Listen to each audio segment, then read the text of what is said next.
ሰበር ዜና ጠቅላይ ሚኒስትር ዶክተር አብይ አህመድ ለቅሶ ለመድረስ ዶሃ ገቡ። የመካከለኛው ምስራቅ ሀገራት ጥብቅ ወዳጅ የሆኑት አብይ አህመድ የቀድሞውን የኳታር አሚር ሼህ ሐምዳን ቢን ካሊፍ አልታይን ህልፈት የተሰማቸውን ሀዘን ገልጸዋል። አብራችሁን ቆዩ፣ ዝርዝሩን በቀዳሚነት እናደርሳችኋለን። በዋናው ሀገራዊ ምክክር ዋዜማ ኮሚሽነሯ ከኃላፊነታቸው መልቀቃቸው ተሰማ። ከሀገራዊ ምክክር ኮሚሽን አባል ኮሚሽነሮች መካከል አንዷ ኃላፊነታቸውን በገዛ ፈቃዳቸው መልቀቃቸውን ሚዲያችን አረጋግጧል። ተጨማሪ አለን። በሁለት ግዙፍ የመስኖ ፕሮጀክቶች ላይ የ3.69 ቢሊዮን ብር ያለአግባብ መባከኑን የፌዴራል ዋና ኦዲተር አጋለጠ። ይህ መስሪያ ቤትም ባለፈው በጀት ዓመትም ከፍተኛ የበጀት ጉድለት ተገኝቶበታል ተብሏል። ዝርዝሩን ይዘናል። በአዲስ አበባ ከተማ እያጋጠመ ያለው የቤት ኪራይ ዋጋ መናር ከነዋሪዎች የመክፈል አቅም በላይ የሆነና ጣሪያ እየነካ መምጣቱ ተሰምቷል። በአሁኑ ወቅትም በከተማዋ በተለያዩ አካባቢዎች የመኖሪያ ቤት ኪራይ ዋጋ ከዚህ ቀደም ታይቶ በማይታወቅ ሁኔታ እያሻቀበ መሆኑ ተገልጿል። መረጃውን ይዘናል። በዩናይትድ ኪንግደም ባለፉት 20 ቀናት ውስጥ ብቻ ከ2700 በላይ ሰዎች ከሙቀት ጋር በተያያዘ ሕይወታቸው ማለፉ ተሰማ። ተጨማሪ አለን። የዩክሬን ድሮኖች በሩሲያ ኩርስክ ግዛት የሚገኘውን ግዙፍ የሰሜን ኮሪያ ሚሳይሎች ዴፖ አወደመ። ዝርዝር አለን።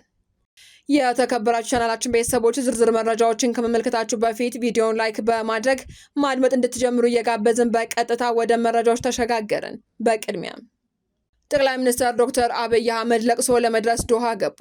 ጠቅላይ ሚኒስትር ዶክተር አብይ አህመድ በቀድሞ የኳታር አሚር ሼህ ሐምዳን ቢን ካሊፋን አልታኒ ህልፈት የተሰማቸውን ጥልቅ ሀዘን ለመግለጽ እና ለቅሶ ለመድረስ ትላንትና ዶሃ መግባታቸው ተሰምቷል። ጠቅላይ ሚኒስትሩ በስፍራው በመገኘት ለኳታር ህዝብና መንግስት እንዲሁም ለንጉሳዊ ቤተሰብ አጋርነትና የጽናት መግለጫ ምልክቶችን ያደርሳል ሲልም የኢትዮጵያ መንግስት መገናኛ ብዙሃን ዘግበዋል። ሼህ ሐምዳን ቢን ካሊፍ አልታይ ኳታርን ወደ ዘመናዊ የኢኮኖሚና የፖለቲካ ምዕራፍ ያሸጋገሩ ታላቅ መሪ ነበሩ። በመሆኑም የጠቅላይ ሚኒስትር ዶክተር አብይ አህመድ ልዑካን በዶሃ ቆይታው ከሀገሪቱ ከፍተኛ ባለስልጣናት ጋር በሁለትዮሽ ግንኙነቶች ዙሪያ አጫጭር ውይይቶችን ያደርጋሉ ተብሎ ይጠበቃል። በዋናው ሀገራዊ ምክክር ዋዜማ ኮሚሽነሯ ከኃላፊነታቸው መልቀቃቸው ተሰማ። ከሀገራዊ ምክክር ኮሚሽን አባል ኮሚሽነሮች መካከል አንዷ ኃላፊነታቸውን በገዛ ፈቃዳቸው መልቀቃቸው ተረጋግጧል።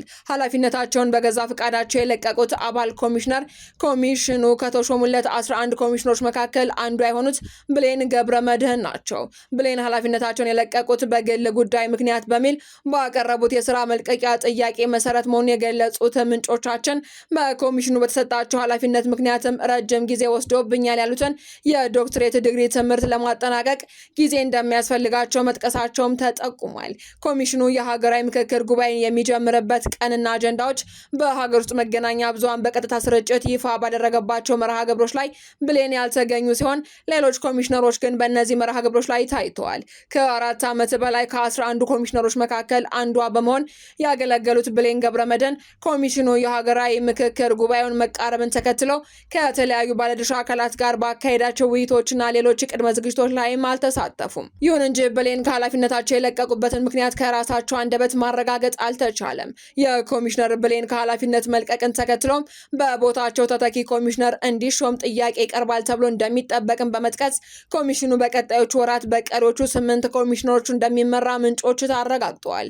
ኮሚሽነሩ በተጨመረለት የስራ ጊዜ መሰረትም ሀገራዊ ምክክር ለማካሄድ ከሐምሌ 8 ቀን 2018 ዓ.ም ጀምሮ ሀገራዊ ምክክር ጉባኤ ለማካሄድ 4000 የሚደርሱ ተመካካሪዎች አዲስ አበባ መግባታቸው ይታወሳል። በሁለት ግዙፍ የመስኖ ፕሮጀክቶች ላይ 3.69 ቢሊዮን ብር ያለአግባብ መባከኑን የፌዴራል ዋና ኦዲተር አጋለጠ። የፌዴራል ዋና ኦዲተር በ2018 እስከ 2025 እንደ አውሮፓውያኑ አቆጣጠር በመስኖና ቆላማ አካባቢ ሚኒስቴር ስር በተከናወኑ የዌል ሜልና የጨልጨል የመስኖ ፕሮጀክቶች ላይ ባካሄደው የክዋኔ ኦዲት ከፍተኛ የህዝብ ገንዘብ ብክነትና የውል ጥሰት መፈጸሙን ይፋ አድርጓል። ዋና የኦዲት ግኝቶች እንዳመላከቱትም የገንዘብ ብክነት፣ የዋጋ ማስተካከያ አይፈቀድም የሚለውን የውል ድንጋጌ ተጥሶ በተደረጉ ማሻሻያዎች 3.69 ቢሊዮን ብር የሚደርስ ህገወጥ ተጨማሪ ወጪ ተደርጓል ተብሏል።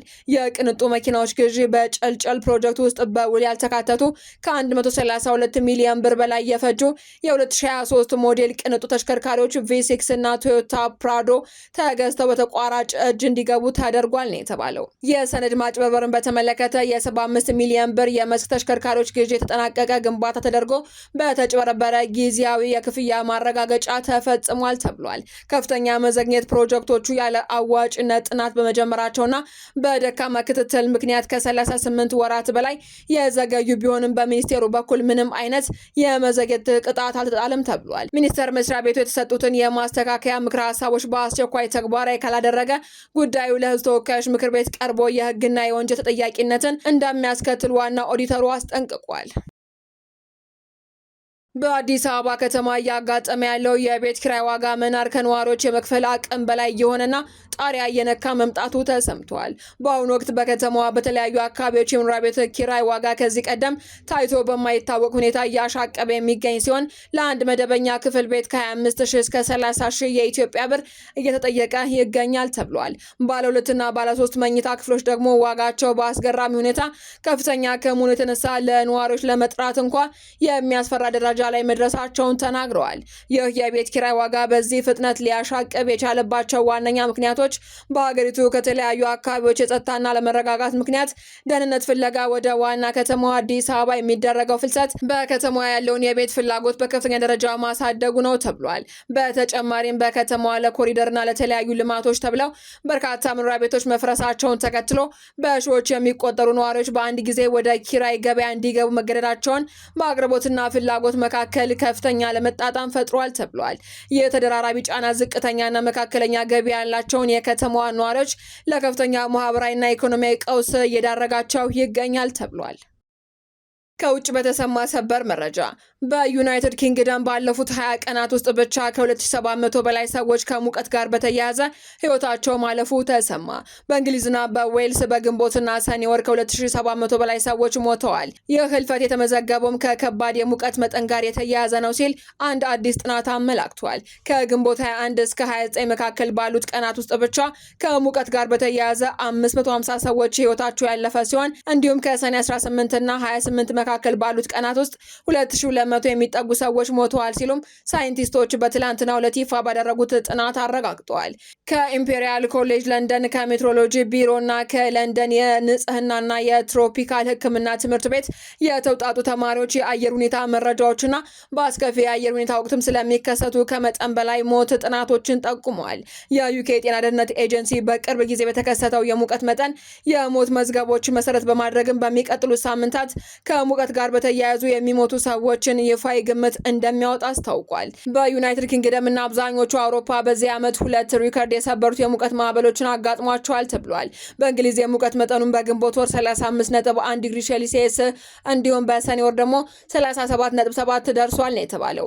በእንግሊዝና በምዕራብ አውሮፓ ክፍሎች በሙሉ ከፍተኛ የሙቀት ማዕበሎች ነበሩ ሲሉም የሜት አየር ንብረት መለያ ቡድን የሳይንቲስት ስራ አስኪያጅ ተናግረዋል። የዩክሬን ድሮኖች በሩሲያ ኩርስክ ግዛት የሚገኘውን ግዙፍ የሰሜን ኮሪያ ሚሳይሎች ዴፖ አወደሙ። የዩክሬን ልዩ ኃይል በሩሲያ የድንበር ቀጠና በሆነው የኩርስክ ግዛት ውስጥ እስከ ዛሬ ከተሰነዘሩት እጅግ ስልታዊ የተባለ ጥቃት መፈጸሙን የኪየቭ የጦር አዛዥ ይፋ አድርጓል። በጥቃቱም የዩክሬን የረጅም ርቀት ተወንጫፊ ድሮኖች የሩሲያ ጦር ለሰሜን ኮሪያ ሰራሽ ባላስቲክ ሚሳይሎችና ለከባድ መሳሪያ ጥይቶች ማከማቻነት ይጠቀምበት የነበረን አንድ ግዙፍ ወታደራዊ መጋዘን ሙሉ በሙሉ አውድሞታል ተብሏል። የወታደራዊ ደህንነት ተንታኞች እንደገለጹትም ድሮኖቹ መጋዘኑን በትክክል መምታታቸውን ተከትሎ በስፍራው የነበሩ ሚሳኤሎችና ፈንጂዎች እርስ በርሳቸው መፈንዳት በመጀመራቸው በአካባቢው ሰፊ የመሬት መንቀጥቀጥ መሰል ንዝረትና እስከ 5 ኪሎ ሜትር ርቀት ድረስ የሚታይ ግዙፍ የእሳት ነበልባል ተመዝግቧል ብለዋል። የጥቃት ሩሲያ በዩክሬን ግንባር ላይ ለምታደርገው የክረምት ወራት ጥቃት ያዘጋጀችውን የትጥቅ አቅርቦት በእጅጉ የሚያስተጓጉልባት መሆኑ ተገልጿል። መረጃዎቻችን አበቃን። በሰላም ቆዩን።